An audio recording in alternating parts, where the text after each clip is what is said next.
सो है guys, this Vishal Gupta और आज के इस वीडियो में हम बेसिकली जो पार्लियामेंट का अगला सेशन चल रहा था उसमें हम आगे पढ़ने वाले हैं। बेसिकली अगर हम पार्लियामेंट की बात करते हैं तो यहाँ पे सबसे पहले हमने पार्लियामेंट देखा कि क्या होता है, जो कि आर्टिकल 79 था। उसके जब अंदर गए तो हमने राज्यसभा और लोकसभा देखा, जो कि आर्टिकल 80 और 81 में हमने पढ़ा था।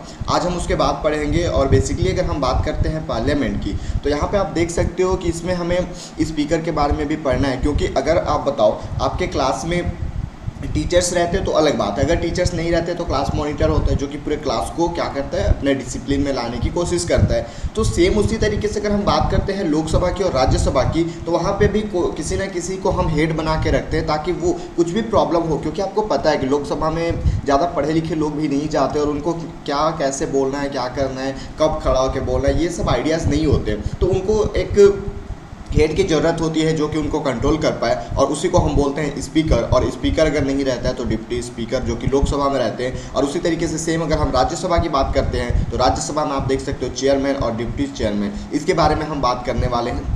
तो इससे पहले थोड़ा सा और हम डिस्कस कर लेते हैं कि प्रेसिडेंट जब नया नया लोकसभा आता है तो प्रेसिडेंट उनके सामने क्या करते हैं, स्पीच देते हैं। तो वो स्पीच कौन से आर्टिकल्स में है, कौन उनके स्पीच को बनाता है, उसके बारे में भी हम चलिए थोड़ा सा बात कर लेते हैं।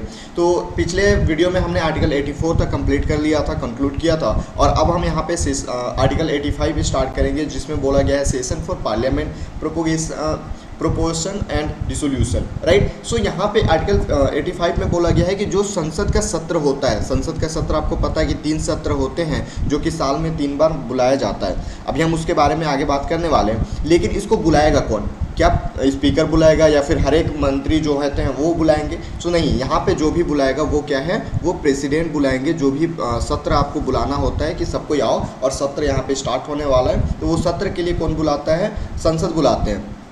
अब सत्र बुला तो लिए, अब सत्र में हमेशा तो रहेंगे नहीं, पार्लियामेंट में आप देखते हो ज़्यादा दिन तो रहते नहीं है, तो उनको भेजना भी होता है घर। तो ये भेजने का काम भी कौन करेंगे, उसको हम बोलते हैं विघटन। भेजने का काम भी कौन करेंगे, तो ये प्रेसिडेंट साहब ही भेजने का काम करते हैं। सो सत्र में बैठक कब होगा, कौन बुलाएगा, उसके लिए भी प्रेसिडेंट साहब होते हैं। उसके बाद बुलाने का काम जो होता है प्रेसिडेंट साहब होते हैं। अगर बीच में स्थगित करना हुआ, राइट, अगर हम बुलाने की बात करते हैं, राइट, आप ध्यान से समझना, अगर हम बुलाने की बात करते हैं तो ये तो प्रेसिडेंट करते हैं, ये प्रेसिडेंट करता है। लेकिन अगर बीच में स्थगित करना हुआ, स्थगित करना हुआ का मतलब है कि अगर बीच में आप देख सकते हो कि स्पीकर बोल रहा है कि प्रधानमंत्री आप खड़ा होकर बोलो, लेकिन प्रधानमंत्री को कोई बोलने ही नहीं दे रहा है, विपक्ष वाले उधर से हल्ला कर रहे हैं, कोई बात ही नहीं सुन रहा है। तो इस तरीके से अगर कोई कंडीशन हो जाता है, या फिर अगर हम बात करते हैं कि लोकसभा और राज्यसभा में लड़ाई हो जाता है, वो बिल को पारित ही नहीं होने देते, तो इस तरीके से बीच में कुछ समय के लिए स्थगित करना होता है। और इसको स्थगित करने का जो काम करता है, अगर हम लोकसभा की बात करते हैं तो लोकसभा में ये करेगा स्पीकर।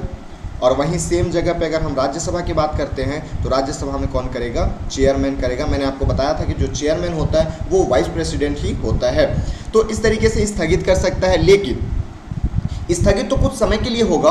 और उसी तरीके से अगर हम बोल दें कि विघटन, सत्रावास या फिर विघटन भंग करना है, तो भंग कब होगा? अगर हम देखो, सबसे पहले सत्रावास पढ़ लेते हैं, उसके बाद विघटन पढ़ेंगे।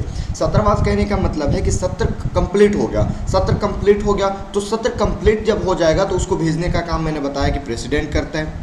अब कभी कभी आप देखते होंगे कि सत्र भंग हो जाता है। सत्र भंग कब होता है? जब लोकसभा और राज्यसभा में, क्योंकि आपको पता है कि सरकार चलाने के लिए आपको लोकसभा में 50% से ज़्यादा बहुमत चाहिए। अब वो 50% से ज़्यादा बहुमत आपके पास है ही नहीं। आपके जो भी आपके साइड वाले मंत्री हैं, आपके साइड वाले जो भी नेता हैं, आपके साइड वाले जो भी मेंबर हैं, वो अगर आपका साथ नहीं देते, वो आपका पार्टी छोड़ के अलग चले जाते हैं, तो आपके जो बहुमत ही नहीं रहेगा, तो फिर आप तो सरकार चला नहीं सकते। तो यहाँ पर भंग हो जाता है। और ये भंग केवल लोकसभा को बहुमत रख देने पर प्रेसिडेंट द्वारा विघटन या भंग किया जा सकता है। केवल प्रेसिडेंट करेंगे जब यहाँ पे बहुमत नहीं रहेगा आपके पास। तो ये रहा बेसिकली ओवरऑल 85 के लिए।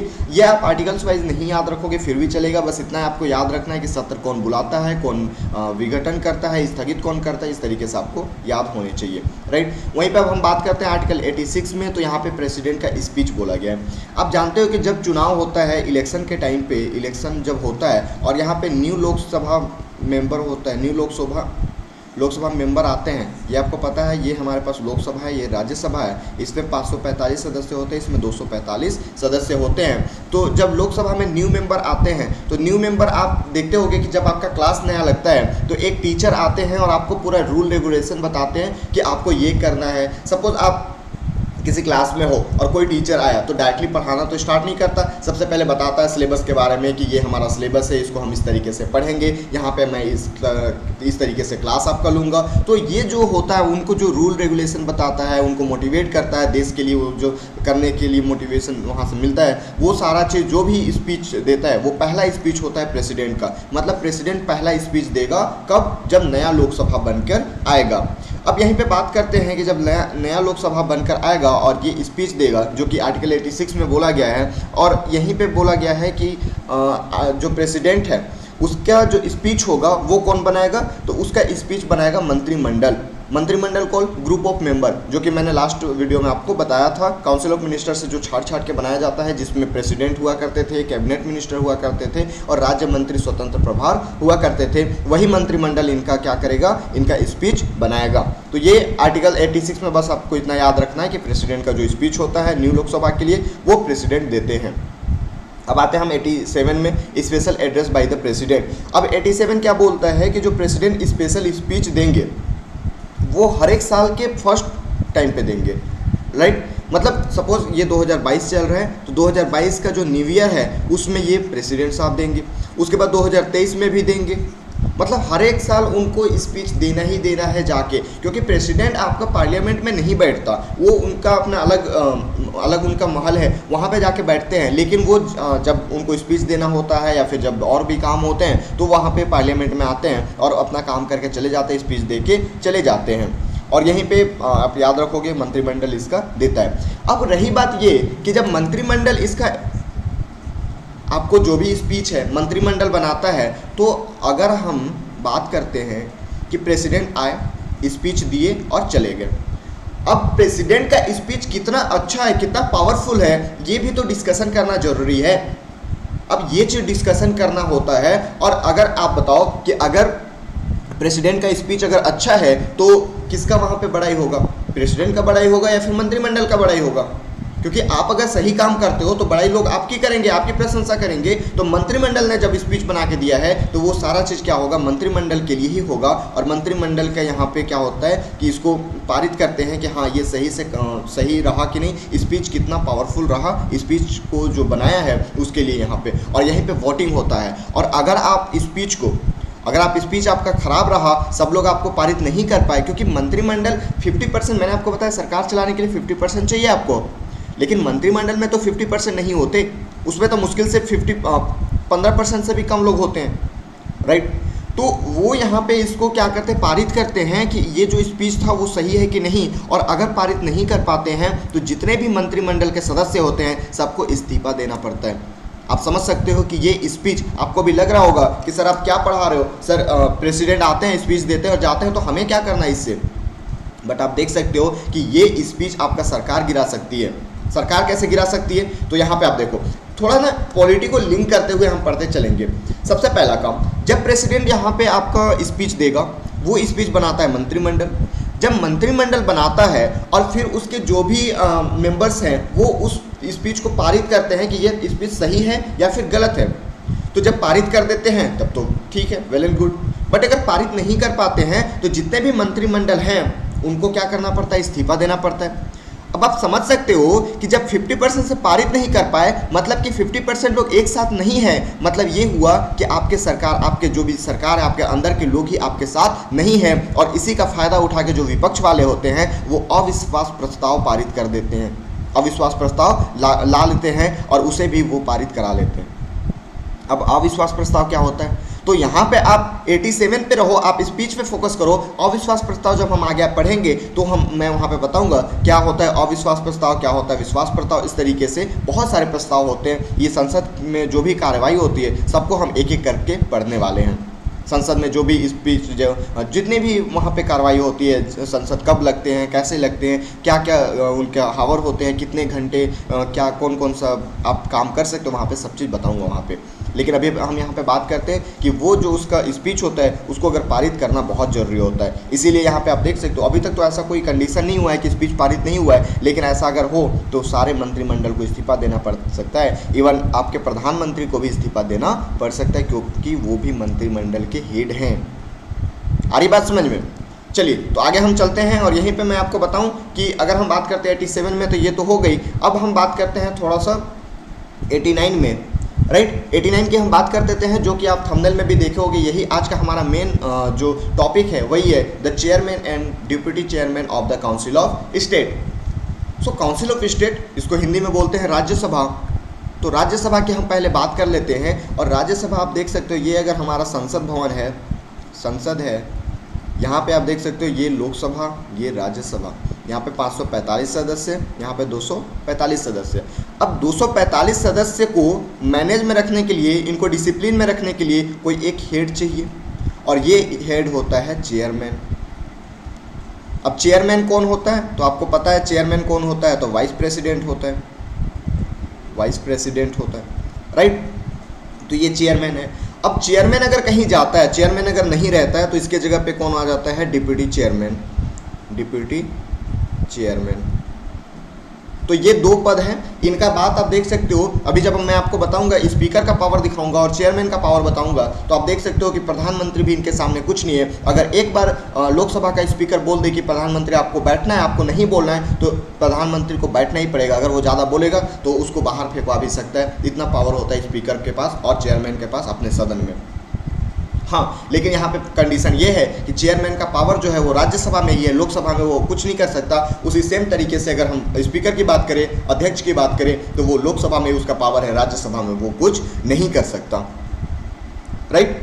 अब हम यहाँ पे बात करते हैं कि चेयरमैन जो होता है, चेयरमैन के लिए अगर हम थोड़ा सा बात करें यहाँ पे, तो आप देख सकते हो, चलिए चेयरमैन के लिए बात कर लेते हैं। ये पहली बात तो वाइस प्रेसिडेंट होता है, ये बात मैंने आपको बता दिया। उसके बाद क्या ये मेंबर ऑफ पार्लियामेंट होता है, क्या ये एमपी होता है, तो जी नहीं, ये मेंबर ऑफ पार्लियामेंट नहीं होता है, क्योंकि आपको पता है कि ये वाइस प्रेसिडेंट होता है और vice president member of parliament नहीं होता है, तो ये मेंबर ऑफ पार्लियामेंट नहीं होता है। उसी तरीके से एक और पॉइंट अगर हम देखें तो ये पीठासीन होता है। पीठासीन बोलने का मतलब है, पीठासीन मैं समझा रहा आपको, प्रेसिडिंग। पीठासीन कहने का मतलब है कि आप जितने भी 245 सदस्य हैं, पीठासीन मतलब आप ऐसे समझ सकते हो सबसे हेड, राइट। आप अगर 4 भाई बहन हो, आप सबसे बड़े हो, तो आपको बोला जाएगा आप पीठासीन हो अपने तीनों भाई बहन के लिए। तो उसी तरीके से राज्यसभा में 245 सदस्य होते हैं, और उन 245 सदस्यों में अगर हम सबसे हेड माने, सबसे सुप्रीम अगर हम मानते हैं, तो वो होता है चेयरमैन। इसलिए इसको बोलते हैं कि ये राज्यसभा का पीठासीन है। मतलब इससे पूछे बिना, इसके डिसीजन के बिना राज्यसभा में एक भी काम नहीं हो सकता, राइट। ये चीज़ आप देख सकते हो। अब यहीं पे बात आती है कि अगर चेयरमैन अब्सेंट रहा तो हम डिप्टी चेयरमैन को ला लेंगे, लेकिन ऐसा भी तो कंडीशन आ सकता है कि डिप्टी चेयरमैन भी क्या हो सकता है, ये भी अब्सेंट हो सकता है। तो यहाँ पे ये बात बोली गई है कि आप किसी भी 6 मेंबर को, experience member, right, experience member जो कि बहुत सालों से राज्यसभा में आता हो, वो बहुत सालों से चुनाव जीतता आ रहा हो, तो उसको यहाँ पे किसी एक 6 में से किसी एक को बैठा देंगे, और ये डिसीजन कौन लेगा, तो ये प्रेसिडेंट साहब लेंगे। मतलब आप देख सकते हो कि अगर चेयरमैन है तो ठीक है, चेयरमैन अगर नहीं है तो डिप्टी चेयरमैन आएगा। अगर डिप्टी चेयरमैन भी नहीं है तो किसी 6 मेंबर में से, 6 जो वरिष्ठ मेंबर हैं, जो कि एक्सपीरियंस मेंबर हैं, उनमें से किसी एक को ला के बैठाया जाता है, और ये डिसाइड कौन करता है कि किसको बैठाना है, तो ये डिसीजन रहता है प्रेसिडेंट साहब की, राइट। आई होप जो आर्टिकल 89 था, जो चेयरमैन और deputy chairman of council of state के लिए था, वो आप अच्छे से समझ चुके होंगे। अब यहीं पे थोड़ा सा हम बात कर लेते हैं कि अगर हम यहाँ पे देखें, राइट, यहाँ पे देखें कि जो चेयरमैन है वो त्यागपत्र किसको देता है। चेयरमैन जो है वो त्यागपत्र प्रेसिडेंट को देगा, और जो डिप्टी चेयरमैन है, डिप्टी चेयरमैन, वो अपना त्यागपत्र चेयरमैन को देगा। मतलब आप देख सकते हो कि जब अगर डिप्टी चेयरमैन को त्यागपत्र देना होगा तो चेयरमैन को देगा, अगर चेयरमैन को त्यागपत्र देना होगा तो वो प्रेसिडेंट साहब को दे देगा जाके, राइट। तो ये रहा इस तरीके से। अगर हम 89 की बात करते हैं तो ये पूरा हमने अभी देखा। अब हम चलिए थोड़ा सा लोकसभा की तरफ चलते हैं और लोकसभा में जो पीठासीन होता है, वहाँ के अध्यक्ष होते हैं, उनके बारे में थोड़ा सा देख लेते हैं। सो लोकसभा की अगर हम बात करते हैं तो यहाँ पे आर्टिकल 93 में दिया गया है और इसमें बोला the speaker and deputy speaker of the house of the people, इसके बारे में हमें देखना है। तो जैसे हमने राज्यसभा के बारे में देखा, सेम उसी तरीके से हमें लोकसभा में भी देखना होता है। लोकसभा में आपको पता है 545 मेंबर है।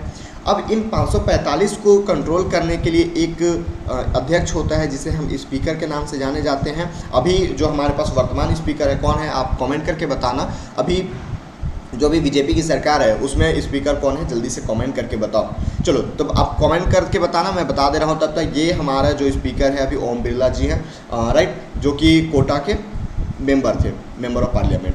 सो स्पीकर है यहाँ पे इनको कंट्रोल करने के लिए। अब वहीं पे अगर हम बात करते हैं स्पीकर की, तो ये आप देख सकते हो कि स्पीकर कैसे बनते हैं, इसके बारे में हमें थोड़ा पढ़ना जरूरी है। क्योंकि ये हम राज्यसभा में तो डायरेक्टली था कि जो वाइस प्रेसिडेंट है उन्हीं को हम चेयरमैन बना देंगे, लेकिन लोकसभा की अगर हम बात करते हैं तो कैसे स्पीकर बनते हैं, इसके बारे में चलिए हम थोड़ा सा डिस्कशन यहाँ पे कर लेते हैं। तो सबसे पहले यहाँ पे अगर जैसे ही लोकसभा चुनाव होता है, लोकसभा का इलेक्शन होता है, ध्यान से आप सुनना तभी ये समझ में आएगा। थोड़ा सा ये ट्रिकी है। लोकसभा का इलेक्शन होता है, न्यू लोकसभा आता है, न्यू लोकसभा मेंबर आते हैं। तो जब न्यू लोकसभा मेंबर आते हैं तो इनको क्या कराना पड़ता है, शपथ लेना पड़ता है। अब ये शपथ कौन दिलाता है, तो क्या आप समझ सकते हो कि जितने भी शपथ होते हैं, जितने भी हायर पोस्ट के शपथ होते हैं, वो बेसिकली अगर हम बात करते हैं तो या तो प्रेसिडेंट साहब दिलाते हैं या फिर चीफ जस्टिस ऑफ इंडिया, जो कि अभी हम सुप्रीम कोर्ट पढ़ेंगे। आर्टिकल 124 से 147 के बीच में हमें सुप्रीम कोर्ट पढ़ना है। इसके बाद जस्ट हम सुप्रीम कोर्ट पे जाने वाले हैं। तो सुप्रीम कोर्ट के जो भी जज होते हैं, चीफ जस्टिस ऑफ इंडिया जो होते हैं, या तो वो शपथ दिलाते हैं या फिर शपथ दिलाने का काम करते हैं प्रेसिडेंट साहब। लेकिन क्या आपको लगता है कि लेकिन क्या आपको लगता है कि प्रेसिडेंट साहब को इतना टाइम है कि वो एक एक को 545 मेंबर को शपथ दिलाते रहें? तो यहाँ पे क्या करते हैं प्रेसिडेंट साहब, एक प्रोटेम अध्यक्ष क्या करते हैं, ये एक प्रोटेम अध्यक्ष डिसाइड कर देते हैं। प्रोटेम स्पीकर,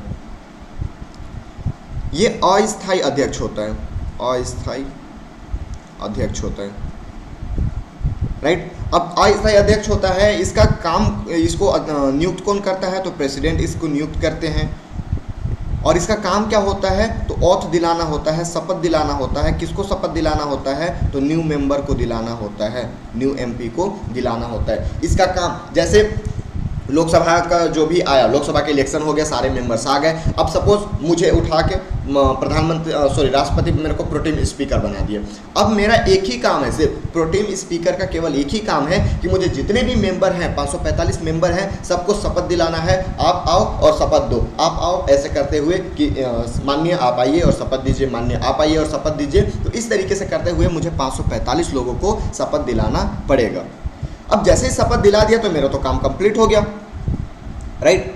अगर हम शपथ दिलाने की बात करते हैं तो मेरा काम कंप्लीट हो गया, अब तो मुझे कुछ करना नहीं है। और यहीं पे अगर हम बात करें तो अभी जो हमारे पास न्यू लोकसभा मेंबर आए थे, उसके जो प्रोटेम स्पीकर था वो था वीरेंद्र कुमार सर। वीरेंद्र कुमार अभी प्रोटेम स्पीकर थे, जो कि उनका काम कंप्लीट हो गया।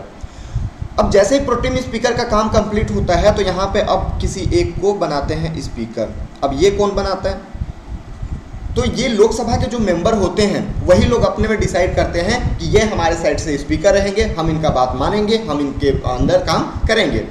तो स्पीकर बना दिए। अब आप ये बताओ, क्या स्पीकर जब बना तो स्पीकर को फिर से शपथ लेना पड़ेगा? जी नहीं, क्योंकि जब वो मेंबर था तब तो वो शपथ ले लिया प्रोटेम स्पीकर के थ्रू, तो अब उसे शपथ लेने की ज़रूरत नहीं है। और यहीं पे अगर हम बात करते हैं स्पीकर की, तो अब इसका इलेक्शन कौन कराएगा? अगर हम या आई होप ये लिख लिए होंगे, मैं इसको साफ करता हूँ। चलो, तो यहाँ पे अगर हम स्पीकर की बात करते हैं तो इसका इलेक्शन कैसे होगा, तो इसका इलेक्शन होगा लोकसभा के मेंबर के थ्रू, लोकसभा के मेंबर के थ्रू। वहीं पे अगर हम बात करते हैं इसका ड्यूरेशन कितना रहेगा, तो भैया ये भी तो एमपी है। अगर हम अभी बात करें बीजेपी की सरकार है, तो बीजेपी की सरकार है तो ओम बिरला भी बीजेपी के साइड से, मतलब कि जब तक लोकसभा चलेगा तब तक इनका भी कार्यकाल रहेगा, राइट। इनको क्या शपथ लेने की ज़रूरत है? तो नहीं, इनको शपथ लेने की ज़रूरत नहीं है, क्योंकि ऑलरेडी इन्होंने शपथ ले चुका है। अब ये अपना त्यागपत्र किसको देंगे, तो स्पीकर जो होता है वो अपना त्यागपत्र दे देगा डिप्टी स्पीकर को, और डिप्टी स्पीकर जो होता है अपना त्यागपत्र किसको दे देगा, वो अपना त्यागपत्र स्पीकर को दे देगा। मतलब ये अपने में ये आपस में एक दूसरे को त्यागपत्र दे देते हैं। डिप्टी स्पीकर स्पीकर को देगा और स्पीकर डिप्टी स्पीकर को देगा त्यागपत्र। अब वहीं पे बात करते हैं जो मैंने आपको बताया था राज्यसभा का पीठासीन कौन था, तो वो चेयरमैन थे। उसी तरीके से अगर हम लोकसभा की पीठासीन की बात करते हैं तो ये स्पीकर होते हैं। पीठासीन का मतलब मैं फिर से आपको बता दूं, पीठासीन का मतलब होता है हेड, सर्वे सर्वा, सुप्रीम, आप जो भी बोल सकते हो, राइट। मतलब अगर लोकसभा में कुछ भी काम करना है तो आपको स्पीकर से बिना पूछे नहीं कर सकते। आप भले ही प्रधानमंत्री हो, भले ही कुछ भी हो, आप कितने भी बड़े मंत्री हो, लेकिन आप बिना स्पीकर के पूछे एक वाक्य भी वहाँ पे नहीं बोल सकते जब तक स्पीकर आपको बोलने के लिए इजाज़त ना दे। तो ये रहा बेसिकली, अगर हम यहाँ पे बात करते हैं स्पीकर और डिप्टी स्पीकर के लिए, उसके पहले हमने चेयरमैन और डिप्टी चेयरमैन पढ़ा था। अब हम थोड़ा सा यहाँ पे देख लेते हैं कि स्पीकर को अगर हटाना है, क्योंकि अगर स्पीकर मनमानी कर दे, किसी को कुछ बोलने ही ना दे, तो उसे तो हटाना भी जरूरी है, क्योंकि हमारे संविधान में ऐसा बोला गया है कि स्पीकर पीठासीन है। बट ऐसा जरूरी तो नहीं है कि स्पीकर अगर गलत काम करे तो भी हम सहते रहें। तो इसे हटाने की जो प्रक्रिया है, मिनिमम अगर हम बात करें तो स्टार्ट करने के लिए, राइट, स्टार्ट करने के लिए मिनिमम 50 मेंबर को बोलना पड़ेगा। जब 50 मेंबर बोलेंगे कि स्पीकर गलत काम कर रहा है, स्पीकर सही नहीं है, हमें इसे हटाना है, जब 50 लोग आके बोलेंगे तब ये स्टार्ट होगा हटाने की प्रक्रिया। और ये कितने दिन पहले बोलना है, तो 14 दिन पहले, 14 डे बिफोर ये आपको बताना पड़ेगा। कहाँ पे, तो लोकसभा में, राइट। उसके अलावा अगर हम बात करते हैं तो बहुमत, कितने बहुमत से पारित होगा, तो ये 2/3 से पारित होगा, मतलब 66% से आपको पारित करना पड़ेगा। यहाँ पे साधारण बहुमत नहीं लगता। आपको पता है कि 50% से आप अगर करते हो तो उसे साधारण बहुमत बोलते हैं। वहीं पे अगर आप 66% से किसी को हटाते हो, बहुमत लाते हो, तो उसे हम क्या स्पेशल पावर, स्पेशल बहुमत बोलते हैं, विशेष बहुमत बोलते हैं, राइट। अब यहाँ पे बात रही कि जब उसे हटाने की काम चलती है तो अब वो पीठासीन नहीं रहेगा। पीठासीन नहीं रहेगा मतलब, क्योंकि मैंने आपको बताया कि जो भी आपको काम करना है, जब तक वो पीठासीन रहेगा तब तक आपको उससे पूछे बिना कुछ काम नहीं करना है। अब आप ये बताओ कि आप मुझे हटा रहे हो, तो क्या मैं आपका साथ दूंगा कि मुझे हटा दो, तो वो कुछ ना कुछ ऐसा रोकता बोलने से। इसलिए जब तक उस पर ये प्रक्रिया चलते रहती है, उसे हटाने की प्रक्रिया जब तक चलते रहती है, उसे नॉर्मल MP बना दिया जाता है और वो अपनी सीट पे जाके बैठे रहता है, आराम से बैठे रहेगा और देखते रहेगा हटाओ हटाओ हटाओ करके, ठीक है। और जैसे ही फिर ये पारित हो जाएगा तो या तो हटा देंगे तो हट जाएगा, नहीं हटाएंगे तो फिर से जाके अपने सीट पे बैठ जाएगा। तो ये रहा इसके हटाने की प्रक्रिया। अब हम थोड़े से इसके बारे में अगर हम देख लेते हैं तो आपको पता होगा कि संसद के जो अधिकारी होते हैं, मेन अगर अधिकारी हम देखें संसद में मेन अधिकारी, तो सबसे पहले हम लोकसभा में देख लेते हैं। तो लोकसभा में कौन कौन है, एक तो स्पीकर है, स्पीकर के साथ साथ डिप्टी स्पीकर है, और उसी के साथ साथ महासचिव भी होते हैं। महासचिव भी मेन अधिकारी के रूप में जाना जाता है। उसी तरीके से अगर हम राज्यसभा की बात करते हैं तो चेयरमैन है, उसके साथ साथ डिप्टी चेयरमैन है, और इसके साथ साथ महासचिव है। ये महासचिव एक IAS अधिकारी होता है जो कि वहाँ पे बैठता है, जितना भी जो कानून के हिसाब से जो देखना पड़ता है, क्योंकि जो लोकसभा के मेंबर होते हैं उन्हें यार कानून का उतना जानकारी नहीं होता, कुछ होते हैं जो कि अच्छे पढ़े लिखे होते हैं, तो इसलिए महासचिव को रखा जाता है ताकि वो कानून का जो भी वहाँ पे है सारा काम अच्छे तरीके से चल सके, राइट। सो ये रहा आज का हमारा वीडियोस। आई होप आपको जो मैं आज समझाना चाहता हूँ, जितना भी आज मैंने आपको बताया वो आपको समझ में आया होगा।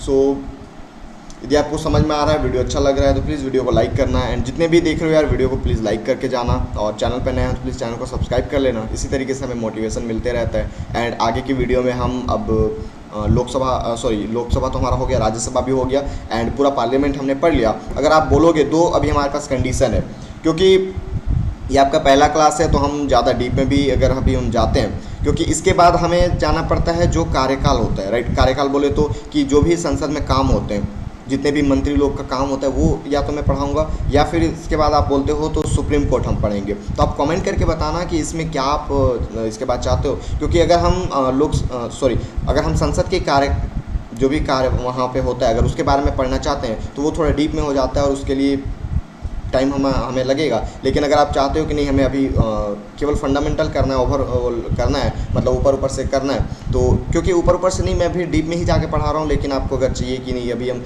केवल टॉपिक को देख लें तो उसके बाद फिर हम सुप्रीम कोर्ट स्टार्ट कर सकते हैं, राइट। तो ये जरूर बताना कमेंट में, जैसा भी कमेंट रहेगा उस हिसाब से हम आगे का वीडियो देंगे। सो मिलता है नेक्स्ट वीडियो में, तब तक के लिए जय हिंद।